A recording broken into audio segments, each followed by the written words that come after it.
that we take on something out of the Torah, and we need to ask the question, how is it understood by the apostles? And how are you going to find that out?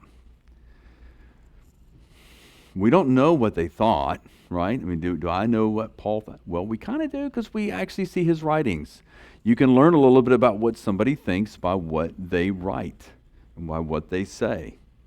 And we see that in Paul's letters. We see that in Luke's perspective. We see the narratives in the historical accounts of Yeshua's life. And I also open up this question as well. And whenever we come to a certain position in our Messianic Jewish practice, are we understanding it how people in the early church would have understood it?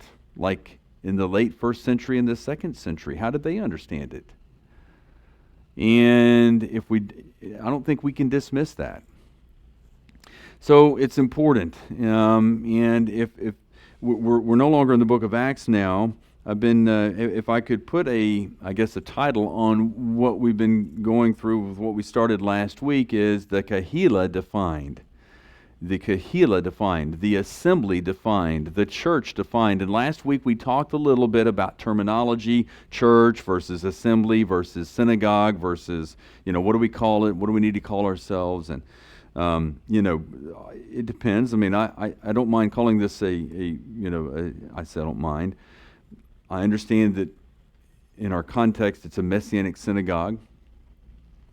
But we also talked about the fact that the traditional Jewish community is not going to recognize this as a synagogue.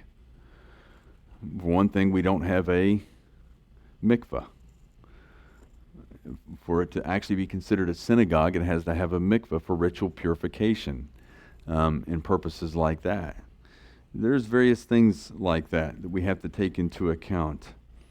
We talked about some terminology, and I want to get into that today. And we talked about what it means to be a part of that, part of the community.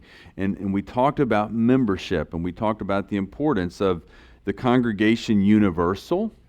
And then we talked about the congregation, that there's biblical evidence in the New Testament for actual local congregations as well, where you have people that regularly meet in a certain place that are committed to one another and to leadership for the purpose of God's kingdom through Messiah Yeshua. And one of the things that we talked about was regenerate congregational membership. What does that mean? It's a nice big seminary term. Regenerate means to start over. Means to do something over again, right? To start to have a born-again process.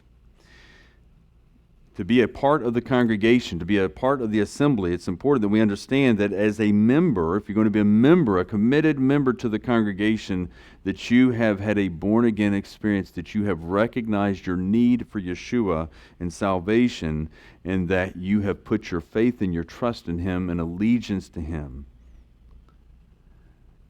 And that we are committed to one another for the purpose of building up and working in the kingdom.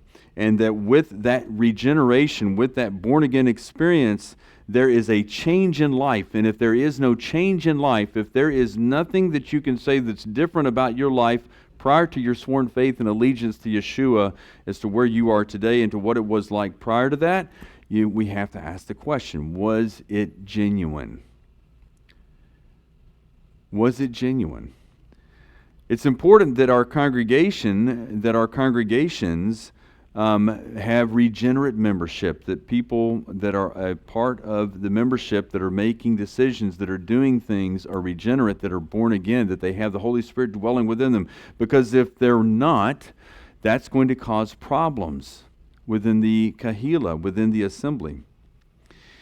And so we talked about membership last week, and today I really want to get into kind of what the Kehillah defined, the assembly defined, the church defined, and what does it look like. So we talked about membership last week, and today we're going to look at leadership.